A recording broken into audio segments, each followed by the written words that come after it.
Puji syukur kita panjatkan kehadirat Allah Subhanahu wa taala. Salawat serta salam tak lupa kita curahkan kepada junjungan kita Habibana wa Nabiyana Sayyidina Muhammad Sallallahu Alaihi Wasallam. Terima kasih dan selamat datang kepada yang terhormat Ustadz Didin Samsudin sebagai pemateri kita pada siang hari ini, dan kepada seluruh teman-teman santri dari kelas 7 dan 8 yang telah berkenan hadir pada acara nyantri kali ini dengan tema pembahasan tafsir surah Al-Ikhlas. Pertama-tama, perkenalkan saya Nova Rehan Adi dari kelas 8A Sa'ad bin Abi Waqqas yang insya Allah akan membantu memandu acara pada siang hari ini. Adapun untuk rangkaian acaranya sebagai berikut. 1. Pembukaan. 2. Pembacaan ayat suci Al-Quran. Yang ketiga, pematerian. Yang keempat, tanya jawab. Dan yang terakhir, penutupan. Untuk membuka acara ini, marilah kita bersama-sama membaca basmalah. Bismillahirrahmanirrahim. Teman-teman, selanjutnya akan ada pembacaan ayat suci Al-Quran yang insya Allah akan dilantunkan oleh santri Arvin dari kelas 8. Kepada santri Arvin, disilahkan. Assalamualaikum warahmatullahi wabarakatuh. A'udzu billahi minasy syaithanir rajim. Bismillahirrahmanirrahim. Qul huwallahu ahad. Allahus samad. Lam yalid wa lam yulad. Walam yakul lahu kufuwan ahad. Katakanlah Muhammad, dialah Allah yang Maha Esa. Allah tempat meminta segala sesuatu. Allah tidak beranak dan tidak pula diperanakan. Dan tidak ada sesuatu yang setara dengan Dia. Shadaqallahul azim. Wassalamualaikum warahmatullahi wabarakatuh. Waalaikumsalam warahmatullahi wabarakatuh. Terima kasih kepada santri Arvin yang telah melantunkan beberapa ayat suci Al-Quran. Mudah-mudahan dengan dibacakannya ayat suci Al-Quran ini dapat memberikan keberkahan pada acara kita hari ini. Terima kasih. Selanjutnya akan ada pembahasan tafsir Al-Quran surah Al-Ikhlas yang akan disampaikan oleh guru kita semua, Ustadz Didin Samsudin. Kepada Ustadz Didin Samsudin, disilahkan. Bismillahirrahmanirrahim. Assalamualaikum warahmatullahi wabarakatuh. Alhamdulillahilladzi 'allama bil qalam, 'allamal insana ma lam ya'lam. Nuzilal Qur'an bilisani Arabiyyin. Asyhadu an la ilaha illallah wahdahu la syarikalah wa asyhadu anna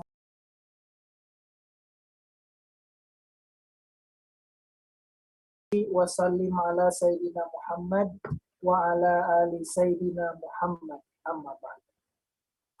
Wa qala Allah ta'ala fi kitabihil karim, a'udzu billahi minasy syaithanir rajim, bismillahirrahmanirrahim. Qul huwallahu ahad, Allahus samad, lam yalid wa lam yulad wa lam yakul lahu kufuwan ahad. Seluruh sivitas SMP Darut Tauhid Putra yang dirahmati oleh Allah Subhanahu wa taala, santri yang Ustadz cintai dan semoga Allah muliakan. Alhamdulillah pada kesempatan siang hari ini atas kudrah irada Allah Subhanahu wa taala kita bisa bersama-sama berjumpa secara daring. Mudah-mudahan perjumpaan ini menjadi wasilah bagi kita semua untuk mendapatkan rahmat serta ampunan Allah Subhanahu wa taala. Untuk mendapatkan kemuliaan di bulan Ramadan ini, mari kita sama-sama awali kajian kita dengan membaca basmalah. Bismillahirrahmanirrahim. Seperti yang sudah tadi disampaikan, insya Allah siang hari ini kita akan sama-sama mengkaji salah satu surat yang masyhur, dan boleh jadi surat ini sudah sangat dihafal, yaitu surah Al-Ikhlas. Surah Al-Ikhlas, penamaannya kalau kita lihat tidak seperti surat-surat yang lain. Ya. Kalau surat-surat yang lain, penamaannya biasanya diambil dari salah satu bagian ayat yang ada di dalam Al-Quran atau di dalam surat itu sendiri. Contoh, surah An-Nas, di dalamnya ada kata An-Nas. Surah Al-Falaq, di dalam surat itu ada penggalan kata Al-Falaq. Tetapi surah Al-Ikhlas, kalau dipelajari, kalau dikaji, tidak ada kata Al-Ikhlas di dalam surah tersebut. Baik ayat 1, ayat 2, ayat 3, ataupun ayat terakhir, ayat yang keempat. Tidak ada disebutkan kata Al-Ikhlas. Sehingga penamaan surat ini dengan surat Al-Ikhlas lebih kepada esensinya. Esensi dari surat ini. Kalau kita kaji nanti sama-sama kita pelajari, inti dari surat ini adalah mengajak kita untuk memurnikan hati beribadah hanya kepada Allah Subhanahu wa Ta'ala. Sehingga kata ikhlas diambil dari kata kholaso. Kholaso itu artinya murni. Kalau di dalam ayat lain ada kalimat mukhlishina lahuddin, artinya memurnikan ketaatan, menghilangkan kotoran-kotoran dalam hati, dalam konsep ketuhanan. Sehingga secara utuh kita hanya meyakini Tuhan yang satu, yaitu Allah Subhanahu wa Ta'ala. Maka surat ini disebut dengan surat Al-Ikhlas. Di dalam beberapa keterangan disebutkan bahwa nama surat ini kurang lebih ada sekitar 20 surat. 20 nama ya, bukan 20 surat. 20 nama. Jadi surat ini memiliki sekitar 20 nama. Jadi tidak hanya Al-Ikhlas namanya ya.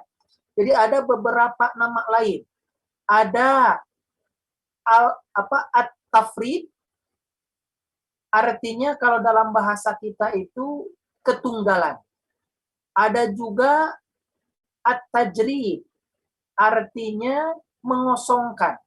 Mengosongkan hati dari Tuhan-Tuhan yang lain. Sehingga yang menempati hati kita hanya Allah Subhanahu wa Ta'ala. Ada juga At-Tauhid, keesaan, dan lain sebagainya. Jadi nama surat ini kurang lebih ada sekitar 20 nama, tapi yang masyhur adalah surat Al-Ikhlas. Jadi nama yang paling masyhur untuk surat ini yaitu Al-Ikhlas. Surat ini turun sebagai jawaban atas pertanyaan, sebagian mufassir menyebutkan pertanyaan orang musyrik, sebagian lagi menyatakan pertanyaan orang-orang kafir, kemudian sebagian lagi menyatakan sebagai jawaban atas pertanyaan orang-orang Yahudi dan juga orang-orang Nasrani. Mereka bertanya, siapakah Tuhan itu? Siapakah Rob itu? Apakah Rob itu punya keturunan? apakah Rob itu memiliki pasangan? Maka turun firman Allah Subhanahu wa taala surat Al-Ikhlas untuk menjawab pertanyaan-pertanyaan orang yang tidak beriman. Pertanyaan-pertanyaan orang musyrik, orang-orang kafir, orang-orang Yahudi, orang-orang Nasrani. Sehingga kemudian kata Allah kepada baginda Nabi Muhammad sallallahu alaihi wasallam, "Qul," katakanlah olehmu Muhammad. Jadi Allah pada saat itu menyuruh Nabi Muhammad sallallahu alaihi wasallam untuk menjawab pertanyaan orang-orang tadi. Apa kata Allah? Qul huwallahu ahad. Katakanlah olehmu Muhammad, dialah Allah yang esa, yang tunggal. Jadi yang menjabarkan tentang siapa Allah itu bukan Nabi Muhammad, tapi Allah sendiri yang menjabarkan dirinya, lalu kemudian disampaikan kepada Nabi Muhammad sebagai wahyu. Jadi ketika ditanya siapa Tuhan itu dalam konsep Islam, maka turun wahyu kepada Nabi Muhammad, lalu kemudian Allah dengan tegas menjabarkan Tuhan itu adalah Allah. Lafaz Allah ini Masya Allah, tabarakallah, luar biasa. Kenapa? Karena nama Allah setiap bagiannya memiliki makna. Setiap hurufnya mengandung makna yang kalau kemudian kita coba buang satu-satu, setiap kata yang tersisa pasti akan kembali kepada Allah Subhanahu wa ta'ala. Lafaz Allah, kalau kita buang alif dan kita buang alifnya, Allah, kita buang alifnya, maka yang tersisa kan tinggal lam pertama, lam kedua, dan ha. Sehingga dibaca lillah. Allah, buang alifnya atau buang hamzahnya menjadi lillah, milik Allah. Kita buang lamnya, yang pertama berarti lahun. Lahun, Tuhan. Siapa Tuhan itu? Lahu ma fis samawati wa ma fil ardh. Siapa itu? Allah lagi. Kita buang lamnya, yang tersisa tinggal ha. Hu. Hu itu apa? Hu itu bentuk lain dari huwa. Maka di awal tadi sudah disebutkan kata kul huwallah. Huwa itu kembali lagi kepada siapa? Kembali lagi kepada Allah. Maka lafaz Allah ini atau nama Allah ini adalah nama yang setiap bagiannya itu pasti kembali kepada Allah Subhanahu wa ta'ala. Tidak ada yang tersisa. Sehingga secara tidak langsung ketika ditanya, bumi ini milik siapa? Lillahi, milik Allah. Tuhan itu yang mana? Tuhan itu adalah Allah.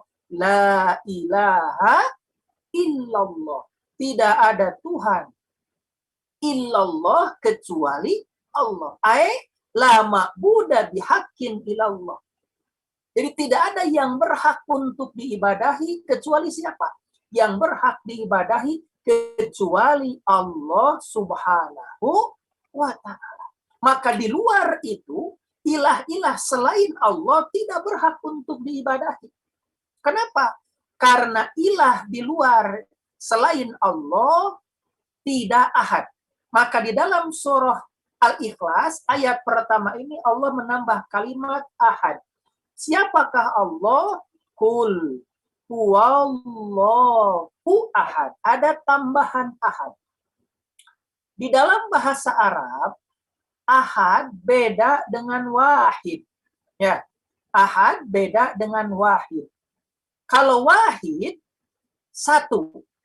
Dalam pikiran kita, ketika kita menyebut satu, pasti ada lanjutannya. 2, 3, 4. Ini berapa? 1. Yang itu 2. Kan begitu? Tapi ketika Allah menggunakan kata ahad, tunggal, satu-satunya, apakah ada yang lain? Jelas. Kalau disebutkan hanya ada satu-satunya, berarti tidak ada yang lainnya. Sehingga dikatakan ahad. Kul huwallahu ahad. Jadi Allah itu ahad. Dan satunya Allah, ini perlu dipahami oleh para santri semua, berbeda dengan satu dalam perspektif manusia. Ya, dalam perspektif makhluk, beda. Satunya Allah beda dengan satunya manusia. Ustadz ambil contoh kacamata. Ini berapa jumlahnya? 1. Ya. Tapi satunya kacamata terdiri dari batangnya, dari kacanya, dari penyangga untuk kacamatanya. Ya. Kalau hanya kaca tergeletak, apakah disebut kacamata atau tidak? Tidak, ya.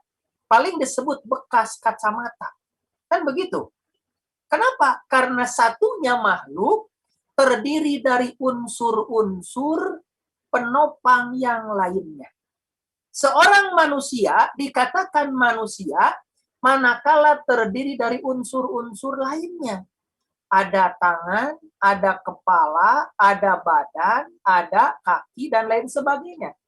Kalau hanya ada kepalanya masih disebut manusia tidak kira-kira? Tidak, ya? Tidak. Disebutnya apa? Mayat. Kan begitu. Kalau hanya kepalanya saja. Nah, satunya Allah tidak terdiri dari unsur-unsur, tidak terdiri dari bagian-bagian. Ya. Makanya satunya Allah dalam berbagai hal. Dari segi sifat, Allah itu satu sifatnya. Dari segi dat, maka Allah itu satu datnya. Dari segi af'al, maka af'alnya Allah, pekerjaannya Allah, satu Allah saja yang mengerjakan. Contoh, dari segi sifat, sifat Allah itu berbeda dengan sifat manusia. Allah memiliki sifat maha mengetahui. Manusia pun punya sifat mengetahui. Tapi pengetahuan Allah dengan pengetahuan manusia berbeda. Pengetahuan Allah mencakup segala sesuatu, baik yang nampak ataupun yang tidak nampak, dan pengetahuan Allah tidak terbatas. Sedangkan pengetahuan manusia dibatasi. Ya, dibatasi. Di dalam Al-Quran, wa ma utitum minal ilmi illa qalila. Qalil, sedikit ilmu yang Allah berikan kepada kita. Walaupun kita tahu, pasti pengetahuan kita hanya sedikit. Beda dengan pengetahuan Allah Subhanahu wa Ta'ala. Pengetahuan Allah itu ada dan tidak ada awalnya, tidak ada akhirnya. Itu pengetahuan Allah. Pengetahuan manusia ada awalnya. Dulu lahir ke dunia. Awalnya tidak mengetahui sesuatu apapun. Allah berfirman di dalam Al-Quran dengan tegas dan jelas ketika manusia diciptakan, la ta'lamuna syai'a, kata Allah. Setiap manusia yang lahir, la ta'lamuna syai'a, tidak mengetahui sesuatu apapun. Lalu kemudian waja'ala lakumus sam'a, Allah kemudian menciptakan pendengaran, wal absor, dan Allah ciptakan penglihatan, wal afidah, dan Allah ciptakan hati sebagai perangkat agar manusia yang tadinya tidak tahu kemudian menjadi tahu melalui proses belajar. Tapi pengetahuan itu kelak nanti akan hilang kembali. Datanglah penyakit pikun, atau terbentur kepalanya, kemudian geger otak, hilang ingatan, sudah hilang pengetahuannya. Pengetahuan manusia ada awalnya, ada akhirnya. Tapi pengetahuan Allah tidak ada awal, tidak ada akhir. Dari segi datnya, tadi sudah disebutkan, dat manusia satu, tapi berbilang. Tapi datnya Allah satu dan tidak berbilang, tidak terdiri dari beberapa unsur. Dari segi af'alnya, dari segi perbuatannya. Perbuatan Allah tidak memerlukan bantuan yang lain.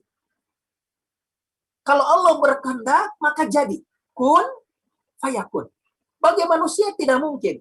Tapi kalau menurut Allah, tidak ada yang tidak mungkin. Dulu di zaman Nabi Muhammad, di antara wahyunya, Nabi Muhammad mampu membelah bulan. Bagi ukuran manusia, pada saat itu, tidak ada satupun teknologi pada saat itu yang canggih secanggih sekarang. Tidak mungkin Nabi Muhammad mampu membelah bulan.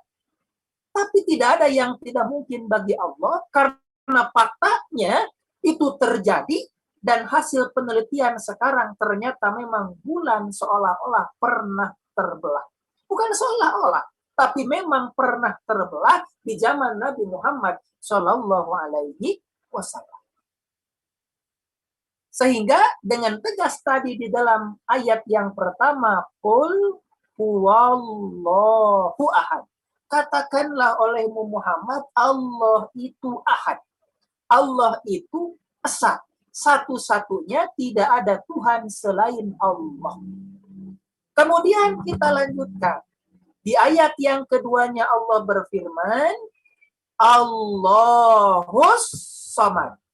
Ya, Allahus Samad. As-Samad ini bisa diartikan Allah tempat bergantung. Bisa juga diartikan Allah adalah Tuhan yang tidak makan, tidak minum. Bisa juga diartikan Allah itu merupakan sesuatu yang padat, yang tidak ada sedikit pun ruang-ruang dalam zatnya. Kalau manusia, ya, walaupun disebut benda dan termasuk benda padat, tapi kepadatan tubuh manusia tetap masih ada ruang-ruang. Lihat kulit kita. Kalau dilihat secara kasat mata, tanpa menggunakan alat, memang seperti tidak ada ruang. Padat. Tapi kalau kemudian kita gunakan mikroskop, ada pori-pori yang terlihat besar lubang-lubangnya, sehingga kepadatan manusia tidak sepadat zat Allah Subhanahu wa ta'ala. Namun terjemah yang paling masyhur untuk kalimat As-Samad adalah Allah tempat bergantung. Artinya, kita sebagai makhluk Allah Subhanahu wa ta'ala harus menggantungkan seluruh harapan, menggantungkan seluruh keinginan hanya kepada Allah Subhanahu wa ta'ala. Kenapa? Karena hanya Allah lah yang akan mampu memberikan dan mewujudkan setiap harapan kita. Di dalam surah Al-Fatihah, Allah dengan tegas berfirman, Iyyaka na'budu wa iyyaka nasta'in. Hanya kepadamulah kami beribadah, dan hanya kepadamulah kami memohon pertolongan. Artinya apa? Artinya ketika kita menginginkan sesuatu, membutuhkan pertolongan, maka mintalah kepada Allah. Memohonlah kepada Allah. Kenapa? Karena Allah lah yang akan mampu memberikan pertolongan tanpa mengecewakan. Kalau kita datang kepada makhluk, datang kepada manusia, maka tidak semua manusia bisa mewujudkan apa yang kita inginkan. Tidak semua manusia bisa memberikan harapan sesuai dengan apa yang kita inginkan. Tapi kalau kita datang ke Allah, memohon pertolongan kepada Allah, yakin Allah akan memberikan yang terbaik. Bahasanya yang terbaik. Kenapa? Karena begini, boleh jadi menurut kita itu baik, tapi menurut Allah itu tidak baik. Atau sebaliknya, menurut kita tidak baik, tapi boleh jadi menurut Allah itu baik. Harapan kita, misalkan santri, ketika ujian, nilainya di atas KKM. sudah optimis karena sudah sejak lama membaca, kemudian dihafalkan, kemudian dimurojaah lagi. Ternyata pas ujian tidak ada satupun apa yang dihafal sebelumnya tertera di dalam sholat. Akan jelas harapan dan kenyataan tidak sesuai. Kemudian dilihat nilainya, Masya Allah, di bawah KKM misalkan. Menurut kita boleh jadi, wah ini tidak baik.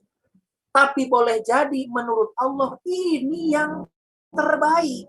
Kenapa? Karena boleh jadi memang biasanya kita berprestasi, nilai kita bagus terus, muncul dalam hati perasaan, saya hebat, saya paling berprestasi, saya paling pintar dibanding teman-teman yang lain. Lalu kemudian oleh Allah ditegur dengan cara seperti itu. Maka bagi Allah ini adalah yang terbaik, karena dengan cara ini kita yang tadinya sombong, kita yang tadinya merasa diri paling, kemudian muncul rasa tawadu melalui teguran Allah dengan nilai di bawah KKM yang tidak biasa. Kan begitu ya. Maka berharap kita hanya kepada Allah, jangan kepada manusia. Kalau kepada manusia pasti mengecewakan. Ya, pasti mengecewakan. Bergantung cukup hanya kepada Allah. Sekarang banyak orang yang bergantung kepada pekerjaan, betul tidak? Ya, banyak orang yang bergantung kepada atasan, banyak orang yang bergantung kepada orang tua, kepada saudara, kepada teman. Padahal bergantung kita harusnya kepada Allah. Ya, harusnya kepada Allah, bukan kepada manusia. Tidak sedikit kan orang yang bergantung kepada atasan, ternyata atasannya mengecewakan, uangnya dibawa kabur, perusahaannya bangkrut. Kan begitu. Ada yang bergantung kepada temannya, tenanglah nanti ujian ada teman saya, tinggal ditoel sedikit, nanti juga ngasih contekan. Ternyata pada saat itu temannya sakit. Sudah, ya beres roes tutup rampung, tidak ada yang bisa dimintai pertolongan. Tapi kalau kemudian kita mintanya kepada Allah, maka Allah akan memberikan jalan melalui cara yang tidak disangka-sangka.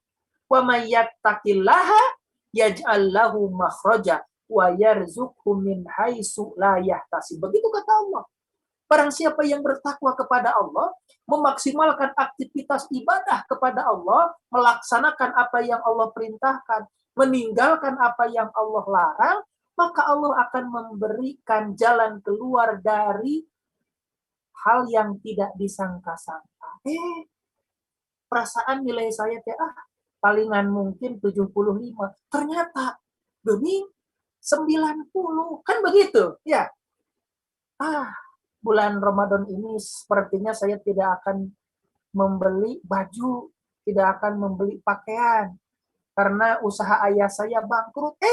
Ternyata di akhir Ramadan usaha orang tua saya meningkat pesat, mendapatkan keuntungan, bahkan keuntungannya jauh dari sebelumnya. Kan begitu. Kalau kita bergantungnya kepada Allah, ada cara-cara yang boleh jadi di luar kemampuan akal kita, tapi Allah wujudkan apa harapan kita. Maka ketika orang-orang kafir Quraisy bertanya, siapakah Allah? Allahus Samad. Allah itu tempat bergantung. Ketika semua harapan tidak bisa diwujudkan, maka pasti harapan kepada Allah akan terwujud. Setiap manusia yakin punya harapan. Setiap manusia yakin punya keinginan. Orang yang tidak punya harapan, orang yang tidak punya keinginan adalah orang yang putus asa. Sehingga tidak sedikit orang yang seperti itu akhirnya naik ke lantai yang paling tinggi, lantai 7, lantai 8, lantai 12, kemudian menjatuhkan diri untuk bunuh diri karena sudah tidak punya harapan. Tapi kita sebagai seorang muslim, kata Allah, wala tai'asu min rauhillah. Janganlah engkau putus asa dari rahillah, itu rahmat Allah. Jangan. Harus selalu optimis sekalipun kita berada dalam kondisi terpuruk. Harus optimis. Yakin setelah kesulitan pasti ada kemudahan. Dan itu janji Allah. Fa inna ma'al usri yusra. Diulang lagi. Inna ma'al usri yusra. Setelah kesulitan pasti akan ada kemudahan. Apalagi kita punya Allah sebagai tempat kita bergantung. Sebagai tempat kita berharap, yang mana Allah pasti mampu dan mungkin untuk mewujudkan setiap harapan kita.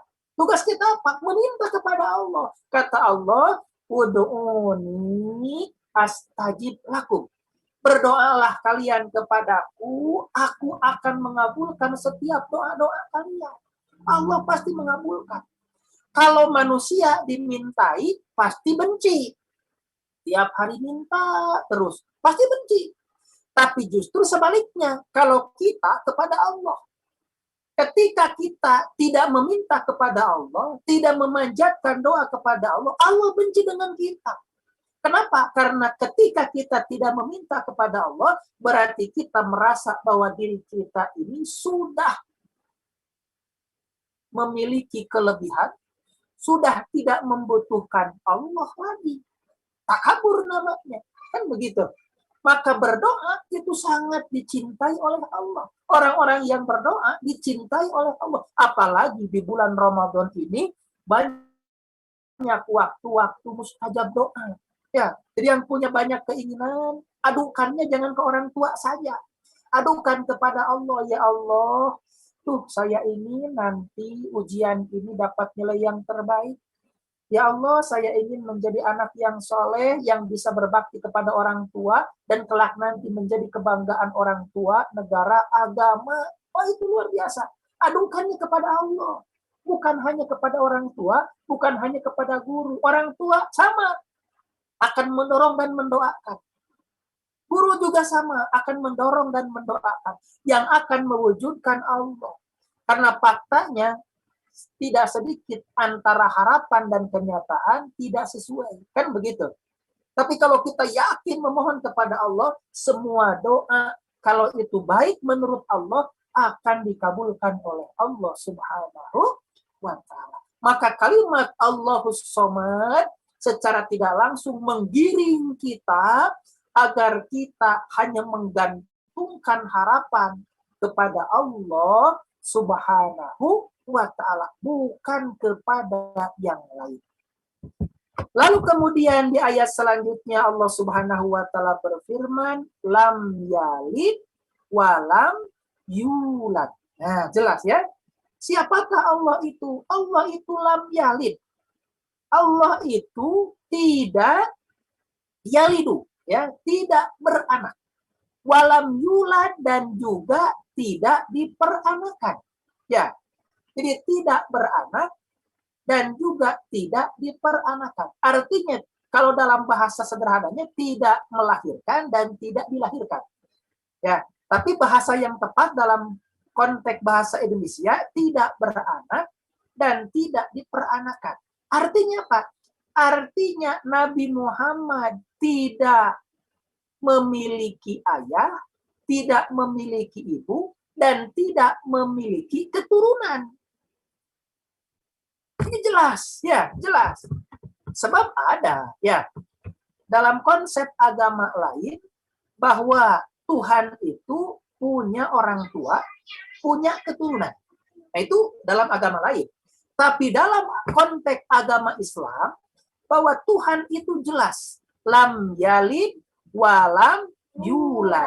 Artinya tidak beranak dan tidak pula diperanakan. Sehingga kalimat lam yalid walam yulad ini sangat jelas membedakan antara khalik dan makhluk. Antara Allah sang pencipta dan makhluk yang diciptakan. Ya, dan makhluk yang diciptakan. Kalau makhluk secara alamiah dalam konteks penciptaan selain Nabi Adam alaihi salam, semuanya melalui proses reproduksi melibatkan kedua orang tua kita. Maka secara hukum reproduksi tidak ada orang tua, maka otomatis tidak akan ada kita. Ya, tidak ada orang tua, otomatis tidak ada kita. Itu hukum reproduksi sesudah diciptakannya Nabi Adam alaihi salam dan Siti Hawa. Setelah itu, semua manusia diciptakan oleh Allah melalui proses reproduksi. Sehingga setiap kita pasti punya ayah, pasti punya ibu. Kan begitu ya? Kemudian ibu kita sama ke atasnya, punya ayah, punya ibu. Disebut dengan nenek dan kakek. Ibu kita, punya anak. Itulah manusia. Itulah makhluk. Tapi Allah tidak punya ayah, tidak punya ibu, dan tidak punya anak. Makanya di awal tadi disebutkan Allahu Ahad. Luar biasa. Ya, luar biasa. Sehingga ini menjadi jawaban atas pertanyaan orang-orang yang meragukan bahwa Allah itu ahad. Dan sekaligus ini jawaban kepada orang-orang yang menganggap bahwa Allah itu punya keturunan, ya. Bahwa Allah itu punya keturunan. Maka dijawab oleh Allah Subhanahu wa taala di dalam ayat ini bahwa Allah tidak memiliki keturunan. Sehingga kemudian bagi kita sebagai umat Islam meyakini dengan pasti dalam penciptaan alam semesta ini tidak akan ada campur tangan selain Allah. Tidak ada campur tangan selain Allah. Kenapa? Karena Allah hanya satu, tunggal, esa. Kalau lebih dari satu, seperti hanya manusia, pasti akan ada perbedaan pendapat. Kan begitu. Mungkin kata Tuhan yang satu sekarang harus turun hujan. Kata Tuhan yang satunya lagi, jangan, sekarang mah kemarau saja dulu. Nanti aja turun hujannya, paciweh, kan begitu ya? Tidak mungkin. Maka Tuhan itu hanya satu. Namun dalam prosesnya, Allah menghargai makhluknya. Allah memuliakan makhluknya dengan melibatkan makhluknya dalam proses penciptaannya. Termasuk juga dalam proses penurunan wahyu, proses penurunan hujan, dan proses-proses yang lainnya, Allah libatkan makhluknya sebagai bentuk penghormatan. Sederhananya begini, di kelas, guru punya otoritas ketika mengajar. Tapi guru menghargai siswanya dengan memberikan tugas, misalkan, ayo, Saudara Naufal, tolong bantu Ustadz catat di depan. Kan begitu ya? Ayo, Saudara Agisa, tolong jelaskan apa yang dimaksud dengan saum, apa yang dimaksud dengan siam. Itu sebagai sebuah penghormatan, sebagai sebuah apresiasi atas makhluknya. Kalau guru kepada siswanya, apresiasi guru kepada siswa-siswanya. Kan begitu. Maka Allah juga melibatkan makhluk-makhluknya dalam berbagai aktivitas, termasuk dalam proses penciptaan. Maka Allah libatkan orang tua kita, libatkan ayah dan ibu kita dalam proses penciptaan manusia. Dan orang tua kita hanya sebagai jalan saja, kan begitu. Tidak bisa menentukan, kata orang tua, saya pengen punya anak laki-laki nih. Apakah mampu? Tidak. Yang menentukan apakah nanti itu laki-laki, apakah itu nanti perempuan, Allah. Manusia tidak bisa menentukan, kan begitu ya? Tidak. Hanya Allah yang menentukan. Karena ada yang ketika di USG, hasil analisa dokter, oh ini bu laki-laki. Sudah dibelikan baju laki-laki, perlengkapan main laki-laki. Ternyata pas brojol yang lahir siapa?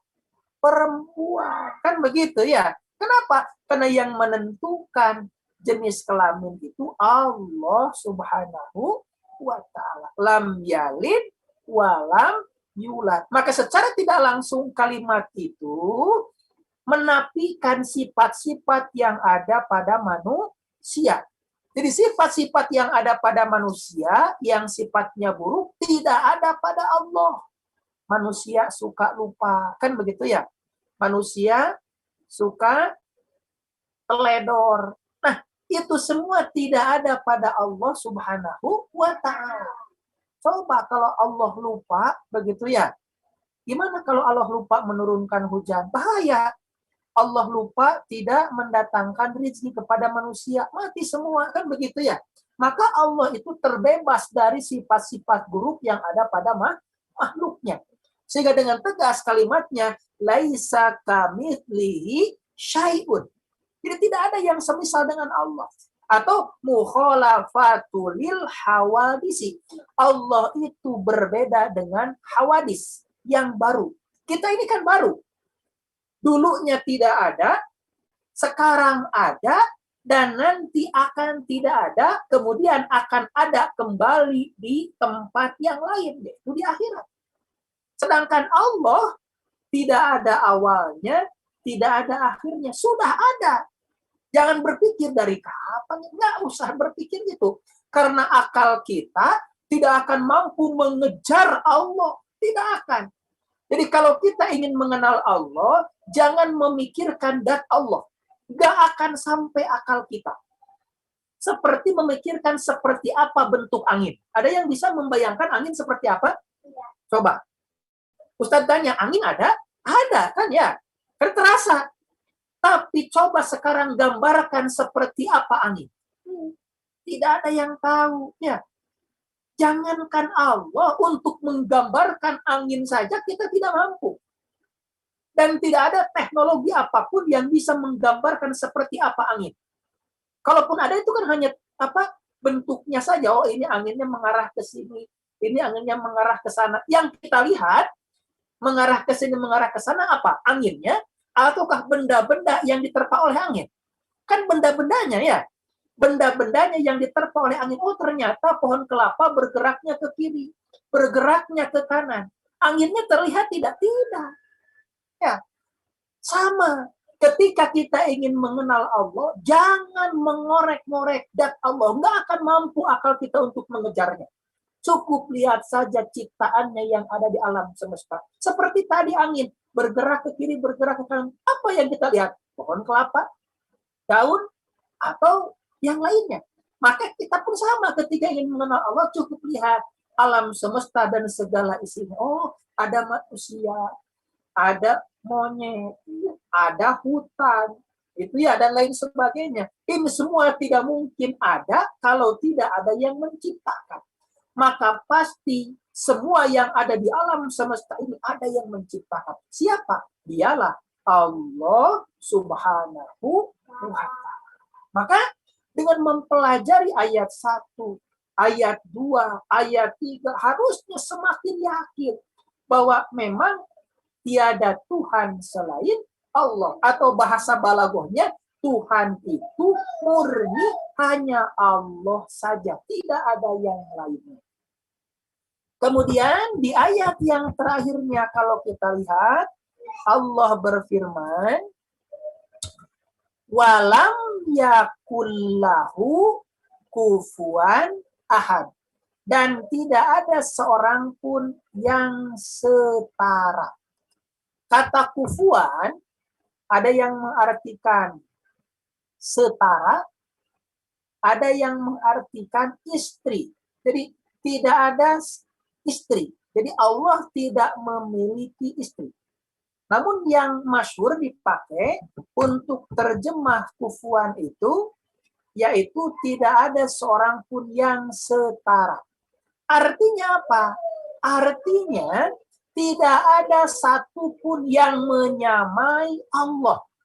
Baik menyamai dari segi zatnya, menyamai dari segi sifatnya, menyamai dari segi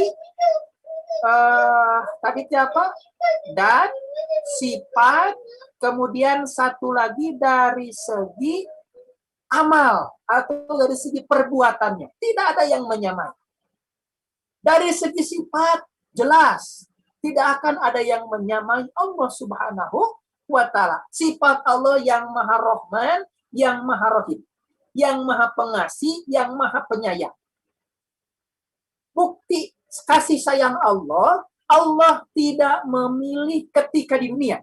Tidak memilih dan tidak memilah manusia manapun, baik itu beriman ataupun yang tidak beriman, Allah kasihi ketika dia di dunia. Orang yang mau nyuri berhasil mencurinya. Tiada lain itu bentuk dari kasih sayang Allah. Namun di balik kasih sayang itu ada kebencian, ada ancaman yang Allah siapkan bagi orang-orang yang melanggar perintah Allah. Kemudian yang kedua, kasih sayang Allah itu murni, ujungnya nanti berbuah pahala, berbuah keridhaan Allah. Bagi siapa? Bagi orang-orang yang menunaikan apa yang Allah perintahkan, meninggalkan apa yang Allah larang. Dia pergi ke masjid, melaksanakan sholat, dia membaca Al-Quran, dia menyayangi sesama. Maka kasih sayang Allah pun turun kepada orang yang beriman, dan ujungnya nanti buahnya adalah keridhaan Allah Subhanahu wa ta'ala. Kan begitu. Itu sifat Allah. Kalau kita ya, ketika ada orang yang berbuat tidak enak dengan kita, apakah kasih sayang kita akan murni kita berikan kepada orang itu? Jelas tidak ya. Rata-rata orang pasti akan kembali membenci, tapi tidak dengan Allah. Ya, tidak dengan Allah. Kenapa? Karena harapan besarnya dia akan kembali kepada Allah, bertobat kepada Allah Subhanahu wa ta'ala. Lalu kemudian dari segi datnya jelas, begitu ya. Di awal tadi sampaikan tidak ada yang sama. Dari segi apanya juga tidak ada yang sama. Sehingga ketika kita mempelajari surah Al-Ikhlas ini harusnya mengantarkan kita semakin yakin kepada Allah Subhanahu wa ta'ala, dan kemudian memurnikan hati kita ketika ibadah, murni niat ibadah kita hanya untuk Allah, mengharapkan ridho Allah Subhanahu wa ta'ala. Baik, santri-santri yang dirahmati Allah,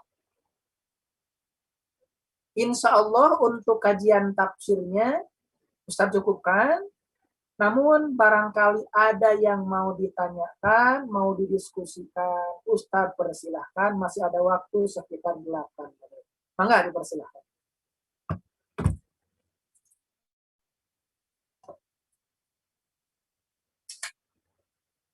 Ayo silakan. Ada yang mau ditanyakan, boleh kalau ada. Silakan, ini ada yang angkat tangan, salib. Ada yang mau ditanyakan? Assalamualaikum Ustaz. Waalaikumsalam warahmatullahi wabarakatuh. Saya Muhammad Salid Asatin dari kelas 7C, izin bertanya. Ya, Di ayat pertama atas itu kan Qul huwallahu ahad. Katakan dialah Allah yang Maha Esa. Di situ memakai huwa yang dipakai untuk laki-laki. Sedangkan Allah gak ada gender. Afwan Ustaz, cuma pengen tahu. ya Terus, baik. Wah, luar biasa pertanyaannya ya. Jadi di dalam ayat pertama Allah berfirman dengan menggunakan kata huwallah. Huwa, kalau kita pelajari di dalam ilmu nahwu, merupakan kata ganti untuk satu orang laki-laki. Nah, pertanyaannya tadi, apakah Allah itu laki-laki, begitu ya? Apakah Allah itu laki-laki? Nah, ini pertanyaan yang sangat luar biasa. Jawabannya, kata huwa di sana ketika disematkan ke dalam lafaz Allah, yang dimaksud bukan dari segi maknanya dan bukan dari segi datnya. Tapi huwa itu disematkan ke dalam lafaz Allah, dilihat dari segi lafadznya saja.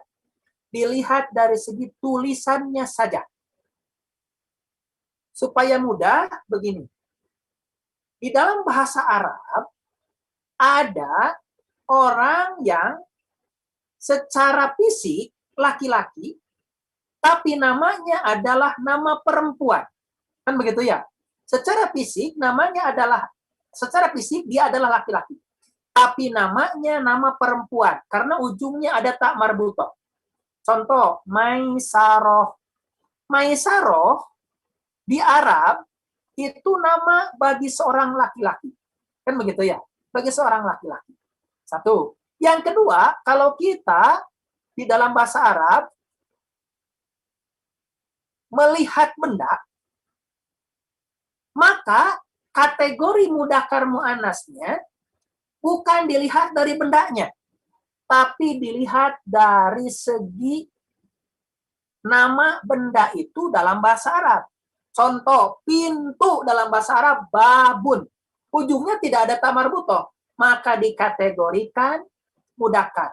Tapi kalau papan tulis bahasa Arabnya saburatun, ada ta marbutoh, maka dikategorikan muannas. Ustadz tanya, apakah bendanya ada jenis kelaminnya? Tidak ada. Lalu dari mana dikategorikan mudzakkar muannasnya? Dilihat dari segi namanya saja. Maka lapad huwallah, kenapa huwa tidak hiya? Kan begitu ya. Karena yang dilihat adalah namanya. Namanya Allahu, Ar-Rahmanu, Ar-Rahimu. Semuanya tidak ada tak marbutoh. Maka secara lapad ini termasuk kategori mudzakkar. Sedangkan Allah, seperti tadi kalau kita analogikan benda, Allah itu tidak berhubungan dengan jenis kelamin.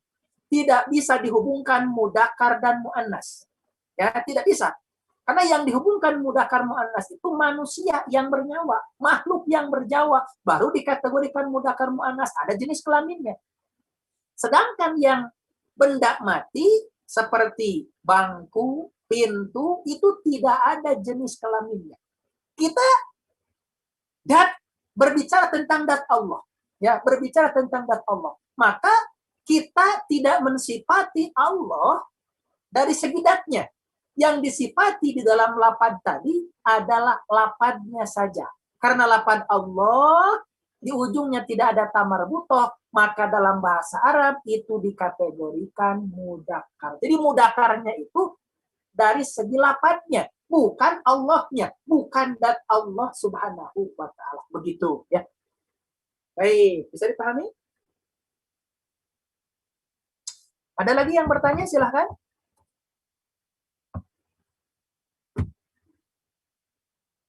Alhamdulillah terjawab Ustadz. Terima kasih Ustadz. Baik. Assalamualaikum Ustadz. Mangga, silahkan. Perkenalkan, nama saya Leonel Zalafatoni dari kelas 7D.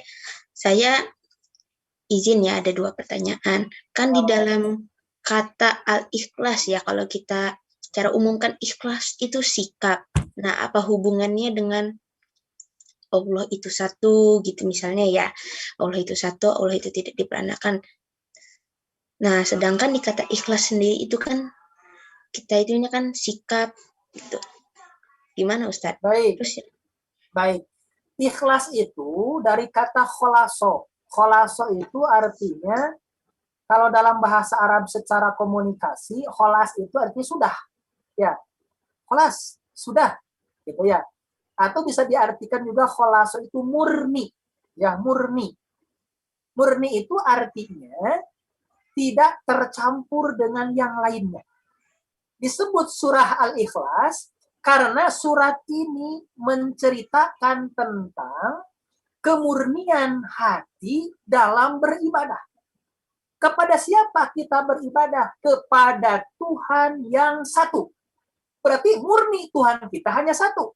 Tidak boleh ada Tuhan-Tuhan yang lain. Kepada siapa kita beribadah? Selain satu, Allah itu termasuk as-somad. Tempat kita bergantung. Maka memurnikan kebergantungan kita kepada yang lain. Bergantungnya kita hanya kepada Allah Subhanahu wa ta'ala. Kemudian kita mengatakan dalam setiap aktivitas, dalam setiap afalnya, perbuatannya Allah, Allah tidak memerlukan yang lain. Maka kita murni menyatakan dalam hati yang melakukan segala hal, yang menciptakan, yang mengatur, yang mengurus, hanya Allah satu-satunya. Maka kemudian hati ini menjadi kholison, menjadi murni, hanya menyatakan bahwa satu-satunya Tuhan yang mengatur seluruh alam semesta. Maka kata Al-Ikhlas ini sejalan dengan ayat-ayat yang disampaikan di dalam surat itu. Begitu. Ya. Baik, ada lagi, Mangga? Iya, Ustaz, yang kedua itu kan di Boleh, dalam boleh. surat Al-Ikhlas itu kan katanya Allah itu tidak diperanakan ya. Tapi kan kalau misalnya kita ituan kita sambungkan ya ke dalam ilmu, misalnya ilmu sains. Nah, pastikan suatu zat itu pasti ada penyusunnya. Nah, Allah itu apakah ada kayak hal-hal apa? Ya, baik. Ustaz paham ya. Seperti yang tadi disampaikan di awal, bahwa Allah dengan manusia bukan unsur. Jadi berbeda ya. Mukhalafatulil hawadisi. Artinya Allah berbeda dengan makhluknya. Ya, Allah berbeda dengan makhluknya. Artinya apa? Artinya kenapa di dalam ayat tadi disebut ahad, wahid, tunggal, ya ahad tunggal, tidak wahid, untuk memberi isyarat bahwa satunya Allah berbeda dengan makhluknya. Kalau tadi makhluknya ketika berbicara dat, maka dia akan terdiri dari unsur-unsur pembentuk. Sedangkan Allah tidak terdiri dari unsur-unsur. Seperti apa? Otak kita tidak akan mampu untuk menjangkau. Begitu ya. Jadi jangan memikirkan tentang zat Allah. Nggak akan terkejar. Cukup dengan melihat ciptaan Allah yang ada di alam semesta ini. Karena sains itu hasil cipta karya manusia yang dibatasi oleh kemampuan akal kita. Untuk memikirkan Allah, akal kita, otak kita tidak akan mampu mengejarnya. Sehingga diperlukan apa? Diperlukan iman untuk mengejar Allah Subhanahu wa Ta'ala. Silahkan. Baik, alhamdulillah ya, sudah jam 2:02, berarti waktunya sudah habis ya. Atau masih ada yang mau ditanyakan?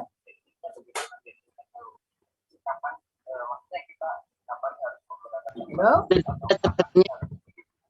Sudah dibatas waktu.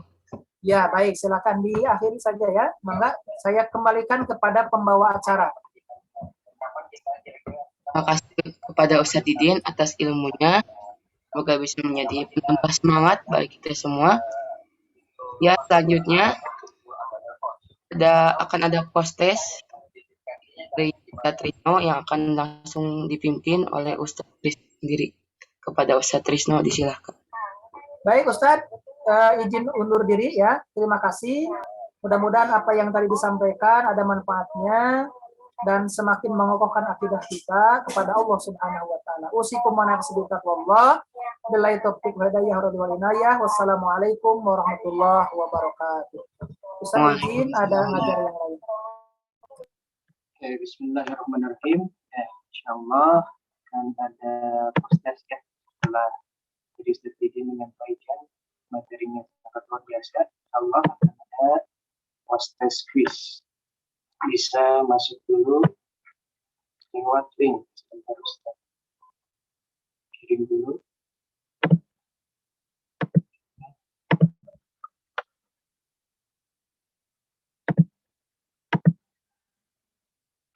Enggak, bisa dilihat di kolom chat.